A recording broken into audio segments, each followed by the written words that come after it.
James here with the Sawyer Family Reviews channel. Today is Wednesday, November 7th, 2018, and this is your weekly Wednesday comic book pickups video. Every week I pick up my boys, who are aged 16 and 11, one comic each, and my daughter Gracie, who can't quite read yet because she's only 4, one comic each. Oftentimes it's more than one book, but it's at least one comic each week.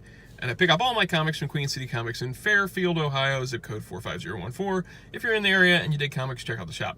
Okay, let's jump right in. As you can see, there's no True Believers this week. I guess that the What If series of True Believers is now maybe over, since we didn't get one this week. Blaze read that Conan will be coming up soon, that they're going to be doing True Believers for old Conan books, I guess to celebrate Conan coming back to Marvel. But I don't know if that's the next thing, or if there's going to be something in between, or what. So no True Believers this week. In fact, it was kind of a light week overall. I only had one book for each kid. So I went back and picked up this old issue of X-Men Black that I had sitting off to the side. I think the week this came out, Blaze had already 2 other books or something. So I grabbed it this week to kind of fill in the gap that he has missing in this X-Men Black series, which is a series of one-shots focusing on X-Men villains. There was Magneto, there was Juggernaut, there was Mojo and White Queen, and then this Mystique issue, which I believe was the 3rd one. Yes, Apocalypse Part 3, that I had skipped. But I don't believe any of them lead into each other other than the Apocalypse backup stories. So he'll be able to pick up this one and just go for it. This one is by, let's take a look at this. I probably won't be able to pronounce names, I never can. Oh yeah, Shannon McGuire, I don't know. Marco Fela, artist. And then we've got Zach Thompson and Lonnie Nadler as the writers in the Apocalypse backup story. And Geraldo Borges as the artist? I don't know. So yeah, the first part of the story focuses on Mystique, and then the backup story is one of 5 parts for an Apocalypse story. So this is part 3. I don't think he's read any of the Apocalypse one because he's waiting to have them all to read. So he's read the first stories, but not the backups, I believe. And I have to borrow this whole series from him. I'm actually kind of bummed that I didn't pick these up for myself now, so I'm going to borrow his and check them out. Next up is a book to make up for that. I grabbed Keaton, this back issue of X-Men from Jim Lee and Chris Claremont, from the best-selling X-Men series back in the 90s. I believe, if memory serves, this is the final issue that Chris Claremont wrote for X-Men between his 1972 to 1991 run of writing X-Men after clashing with Bob Harris. So this finishes off the 3-part story. He has the first one as a True Believer, and then the second one we picked up recently. This is the 3rd. And man, this old Jim Lee art is killer. Man, that is... Oh, I remember picking this book up and just loving this art. Look at that old paper. Look at Gambit. Look at Beast and Claw. Those are so cool. Man, I wish X-Men was back to this. I miss this X-Men. So he'll dig that.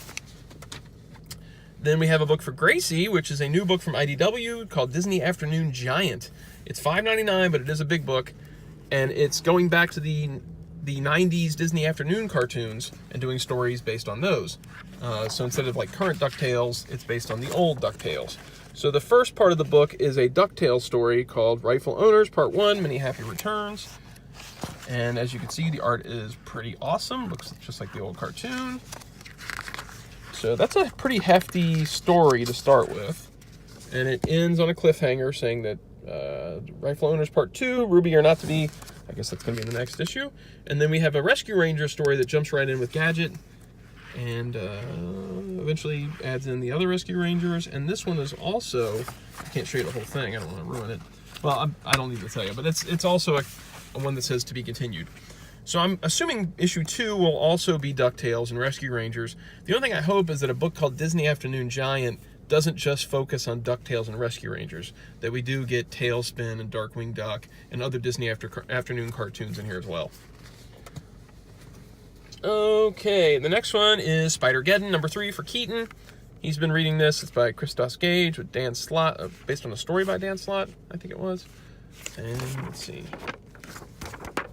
Yeah, based on a story by Dan Slott. Christos Gage is the writer. Carlo Barbera and Todd Knock are the pencilers. So this book has really pretty art. I do love it, the way it looks. I know a little bit more about the story than I did before. I guess that Otto Octavius Spider-Man, Superior Spider-Man, let out these things called the Inheritors.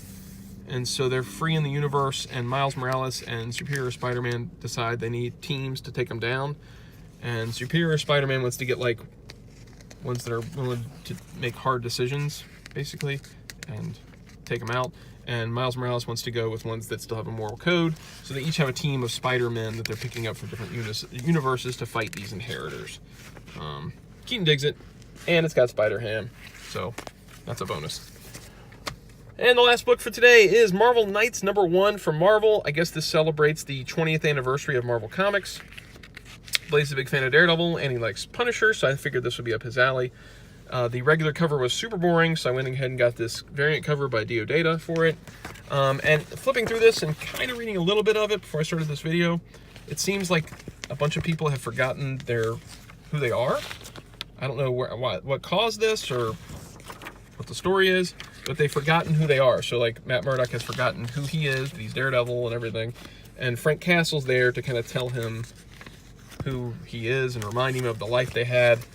And so he tries to reconnect with life, but nobody else remembers anything either. So that's the whole story, is that he's figuring out who he is, and there is a mysterious villain that is watching them and pulling strings and finding things out. It seems interesting. The art I don't like very much. It looks quite like, look at all this empty space. Look at all that empty space.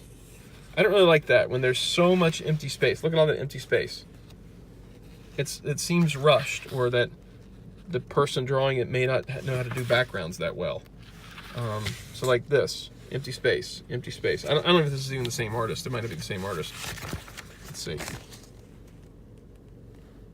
Yeah, I guess it is. Travel Foreman. I guess that's the whole thing. So I'm not a big fan of the art, but the story does seem interesting. So I may borrow this from Blaze and read it. I need to borrow all his X-Men Blacks and read those too. But that is it for this week. Just 5 books. The lack of true believers makes it a much smaller week. As always, if you enjoy our videos, please click like, subscribe, and notify. If you have any recommendations for books for us to pick up, leave it in the comments below. Otherwise, I'll see you guys next Wednesday.